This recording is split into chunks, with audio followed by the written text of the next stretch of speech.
Hi, magandang araw po ulit sa inyo for your fourth reading for the day, your bonus reading for the day. Tingnan naman po natin kung ano po ang makikita natin sa reading of the day today, no? Yan. Tingnan po natin kung ano po ang makikita natin sa fourth and final reading of the day. Tingnan po natin kung ito po ba ay karuktong ng first, second, third reading of the day, at sana po ay napanood nyo na yung first, second, third at yung live kagabi. Very powerful reading po yan kagabi. At sa nakikita ko po ay talagang iba po yung aming kagabi, live session kagabi. Medyo talagang mabigat po at talagang maganda po ang nangyari. Parang iba po ang pakiramdam namin lahat nung nandun sa nagla-live kagabi. So sana po ma-replay nyo yan at mapanood nyo din po. At sa nakikita ko ay talagang sana po, no, parang kasama na rin namin kayo. And of course, huwag nyo po kalimutan ng first, second, and third reading bago po kayo tumalon dito sa ating fourth reading of the day, no? Pili na po tayo ng 20 cards. Tingnan po natin ang 20 cards natin. Ano po kaya ang ating makikita? 1, 2, 3, 4, 5, 6, 7, 8, 9, 10, 11, 12, 13, 14, 15, 16, 17, 18, 19. Last one po, 20. Okay. So, yan po. No, wag po kayong mag-skip dito kasi dito po tayo, sinasabi ko sa inyo, kumukuha ng energy para sa inyong lahat. So, I hope na wag po kayong mag-ano ng energy, ha?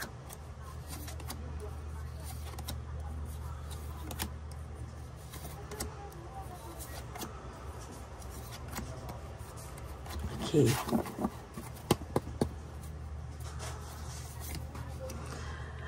For your first card, no, sa tingin ko po sa ngayon ay talagang tinitingnan din po niya pati kung sino po ang mga kaibigan mo, no? Parang hindi po niya nagugustuhan kung may mga bago kang kaibigan o ikaw po ay lumalabas sa mga kaibigan mo.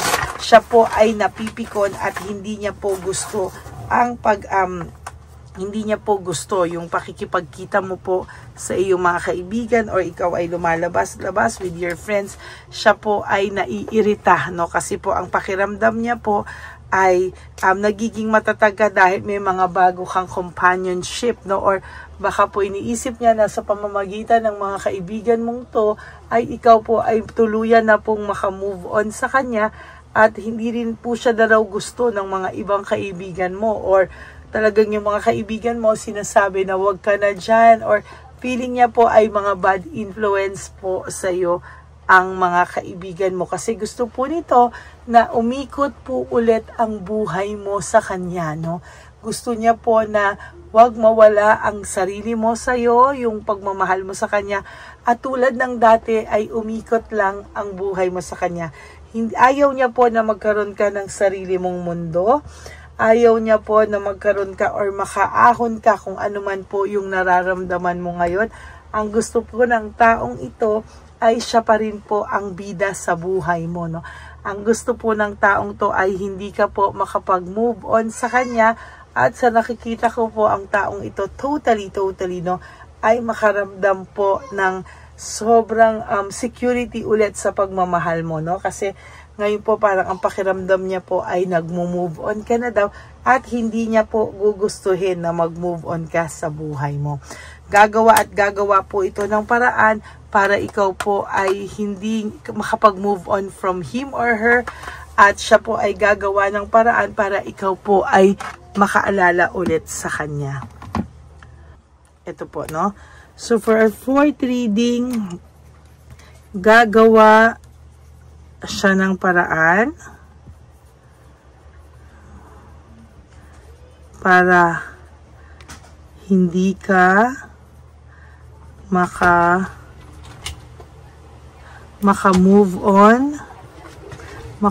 on sa kanya at maalala mo pa din siya. Feeling ko po ang gagawin nito is i-meditate ka ng i-meditate, no? Parang ang pakiramdam mo ay talagang gagawa siya ng paraan para di ka maka-move on sa kanya at maalala mo pa din siya, no? Kasi ang feeling ko po dito, gagawa ito ng moves, no? Para, ayan, no? Ang gagawin niya po talaga ay mga strategy, no? Ipapakita niya po sa'yo na okay siya, okay ang buhay niya, para ikaw po ay malungkot, no? At ikaw po ay mag-reflect, no? Na hindi mo pa rin siya kayang mawala sa buhay mo. Itong tao pong ito ngayon ay nagre-reflect, no? Siya po ay nagre-reflect, siya po ay nag-iisip, no? Kung paano po ang meron siyang mga preparation and planning, no? Kung paano po paano ka po niya matatawag ang iyong atensyon, kung paano po siya makakabalik sa iyo, kung paano mo po siya maiisip at maiisip. Hay, naku, marami siyang strategies kasi po ayan, no, talagang hindi niya po alam kung paano niya po babaguhin o babawiin sa iyo lahat ng sakit po na naibigay niya sa iyo, kasi ito pong taong to ay nasaktan ka po talaga nito ng sobra, no? Kaya ayan po ang naging kapalit sa kanya, no? Ngayon po siya po ay nag-iisip ng mga strategy at siya po ay nag-iisip kung paano ang gagawin niya at talagang hindi niya po alam, no? Sa totoo lang siya po ay nasasaktan at siya po ay hindi maka-move on, ano? Sa totoo lang po, hindi niya alam paano lahat ang kanyang gagawin, ano? So, sa nakikita ko po, kayo po ay aanuhin po kayo nitong taong to, i-strategize po kayo niya, no? Mag-i-strategize po yan sa'yo, at sa nakikita ko sa mga darating na panahon, siya po ay makakaramdam talaga ng longingness, no? There's longingness and talagang mahihirapan po itong mag-move on sa'yo, no? Kaya po ganyan din ang gagawin niyang strategy. Hindi rin po siya papayag na makalimutan mo siya, no? Gagawa ito ng way para hindi mo siya makalimutan. Ayan, no? Talaga pong superficial ang mga pinapakita niya sa iyo. Undecided siya, kahit siya po ay nagpaplano na, undecided pa rin po siya ano yung kanyang mga gagawin sa mga susunod na panahon, ano? And Ace of Swords, nako, is about disaster, no? Wala pa siyang matinong mapaplano, no? Disaster po ang mga mangyayari kasi sa kanya sa mga susunod na panahon, no? Sisingilin pa po siya sa pagiging greedy niya, sa lahat po ng ginawa niya sa'yo. Unpredictable pa siya, very disorganized pa po ang taong ito. So, medyo mahirapan siya, no? Talagang, pero ang gagawin po nito, i-meditate ka po ng i-meditate. At talagang, ayan, no, naa-anxiety po siya, to tell you honestly. Ang taong ito ay naa-anxiety attack, no? Sa totoo lang po, naa-anxiety attack po itong taong to. At tipong hindi po yan hindi po siya talaga makakapag-move on. Dahil po, sabi ko nga po kanina sa third reading ko, pagising niya pa lang sa umaga, ikaw na agad yung naiisip niya, no? So, paano siya makakapag-move on dito? Hindi po talaga siya makakapag-move on dito. At sa nakikita ko, talagang mas mahihirapan po siya sa mga susunod na panahon, no? Itong taong to ay technically mapapagod at mapapagod po yan sa mga mangyayari sa buhay niya, no? Makakaramdam siya ng total malulungkot po ito at talagang hindi siya makakapag-move on. Sinasabi ko po yan sa iyo, na mahihirapan siya at mahihirapan siya sa mga susunod na araw sa buhay niya. Panay po siya pagsaksak, no, sa sarili niya. Siya po ay sasaksakin mismo ng kanyang sarili, no? Talagang marami pong bagay ang hindi sa kanya hindi po niya ikaw makalimutan, as a matter of fact, itong taong to ay talagang naaalala at naaalala ka po, at hindi po ito mapapakali, no? Sa mga susunod pong araw, siya po ay hindi mapapakali at talagang hindi niya po alam kung paano po ang gagawin niya sa iyo, no? Ang taong ito ay masasaktan po ito sa mga susunod na mababalitaan niya sa'yo. Kapag ikaw po ay naging successful, ang tao pong ito ay hindi magiging hindi po siya magiging masaya, no? Malulungkot po siya because may isip niya po na ang lungkot naman, bakit parang nakaka-move on ka sa buhay, no? Napaka-selfish, no? Ikaw po ay may kind, good-hearted heart na ikaw po ay naabuso. Kaya po itong taong ito sa ngayon ay talagang unworthy po siya sa iyong trust, sa iyong kabutihan, ano? Kaya dapat po niyang gawin is magbago po talaga siya. Ayan, naiisip niya po, nostalgia, memories, good memories. Gusto niya pong mag-heal from the past, no? Ang problema lang po ay siya mismo ay hindi niya tinatanggap or ina-accept ang mga bagay na yan. Naging selfish po talaga siya, no? At talagang naging materialistic ang taong ito, or talagang, alam mo yun, nabuhay siya na parang ang feeling niya ay sobra siyang saya. Ngayon po siya ay very stressed and burned out po sa nangyayari, no? Sa nakikita ko sa kanya, siya po ay very, very stressed as of this very moment, no? Ang nakikita ko pa po dito ay very unreliable siya ngayon, moody, sabi ko nga po sa iyo, moody po ang taong ito sa ngayon at talagang aburido po ang taong ito, no? Marami po siyang temporary lang yung mga success na pinapakita niya sa iyo, drifting away, hindi po talaga totoong nangyayari yan. At sa nakikita ko po ay mas malala pa po ang mga susunod na kaganapan sa buhay niya, no? Kasi sa nakikita ko po sa kanya, very ano siya, no? Pinapakita niya lang po ay false success, no? Living beyond means, hindi katotohanan, no? Hindi po yan yung totoong nangyayari sa buhay niya, pero yan po ang gusto niyang mabalitaan mo, no? So for those of you po na napapakitaan ng ganyan, wag po kayong maniwala. It is just a false success, no? Living beyond means, hindi po at wala pong katotohanan ang mga bagay na yan. So be careful lang po, no? So, and for your last card, this is all about next foolishness, freedom, no? Marami po siyang confession na gagawin sa'yo sa mga susunod pong araw sa buhay niya. So, kung ito pong taong ito ay marami pong mga hindi ka nais-nais na magaganap sa buhay niya, at hindi ka po niya pwedeng sisihin dahil siya po ang gumawa niyan sa sarili niya. Tandaan niyo po, hindi ka po niya dapat sisihin, kasi hindi mo po problema yan, at hindi po ikaw ang gumawa ng problema sa buhay niya. Siya po ang gumawa ng problema sa buhay niya. Okay, so that is for your fourth and bonus reading for the day. I hope po na naka-resonate kayo, and if you do, can you please give me a like and comment down below. At syempre po, sana po ay mapanood nyo po yung readings kahapon, lalo na po yung live, and the first, second, third reading ngayon bago po kayo tumalon sa reading na ito. Okay? Maraming salamat po sa inyong lahat. And for those of you who would like to have a private reading with me, you can message me po at Ladyly Elena. That's L-A-D-Y-L-Y Elena. Nasa dulo po yan ng ating video. Diyan nyo lang po ako makokontak. That is my official and only legit FB account, no? So, maraming salamat po sa inyong lahat, and I do hope na mabasa ko po sa comment section ang inyong mga saloobin. Ayan. And paki-like naman po ang ating video. Can you please give me a like, no? At maraming salamat po sa inyong lahat. And for those of you who would like to have a private reading with me, you can message me po at Ladyly Elena. That's L-A-D-Y-L-Y Elena. Sabi ko nga po sa inyo kanina, no, nasa dulo lang po yan ng ating video. Pero nilabas ko din po yung fake account ng Lady Elena na kung saan yan po ay nag-i-scam at nag-hack. So mag-ingat po kayong lahat dyan.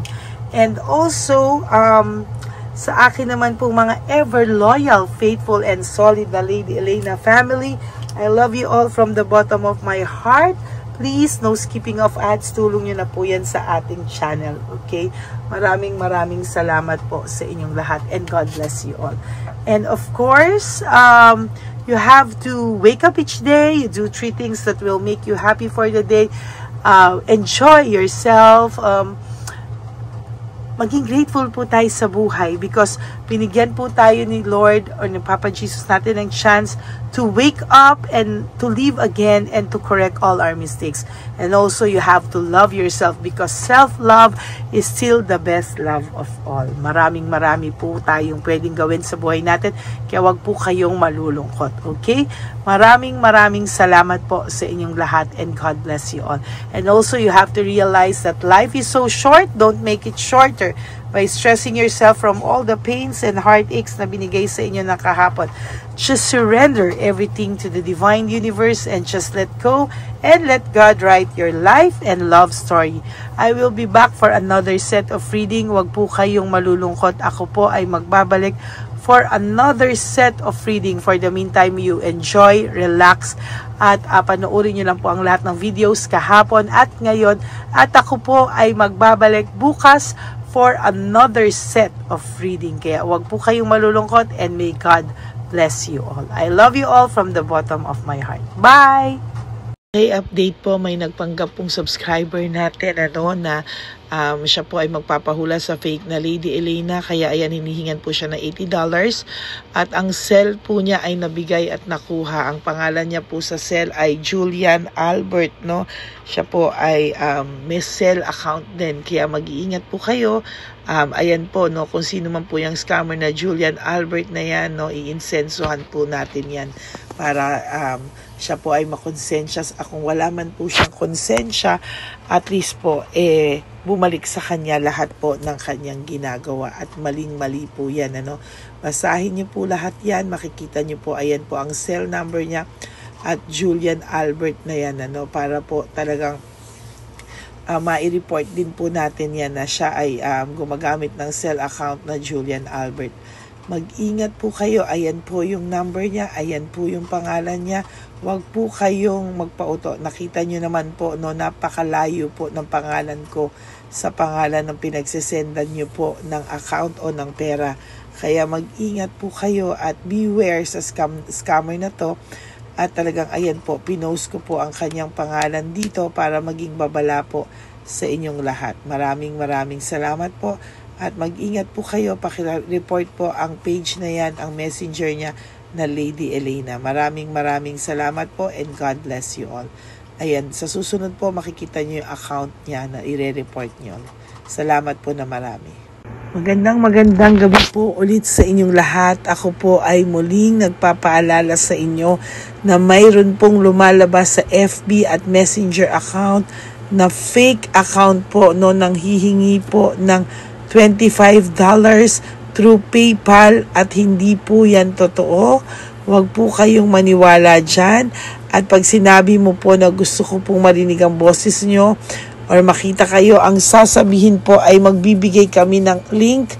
Buksan mo yan at pagkatapos ay makikita mo ako. Huwag po kayong maniniwala dahil yan po ay hindi totoo. Yan po ay isang malaking scam na pag binuksan nyo po ay mahahack po lahat sa inyo. Mahahack po ang inyong mga personal details. Lahat ay mahahack. Ako po ay nalulungkot na ito po ay nangyari. Ngunit sa talagang may mga tao pong masasama at may mga tao po talagang hindi makatiis na hindi gumawa ng masama sa ibang tao. Pero maging aware po sana kayo. Tulungan niyo po ako. I-report po natin yung fake na yan at sa FB para siya po ay mawala na at wala na po siyang mabiktima pa, no? Nandyan po lahat ng details at maraming salamat po sa inyong lahat. Maraming salamat po sa inyong lahat at mag-iingat po kayo.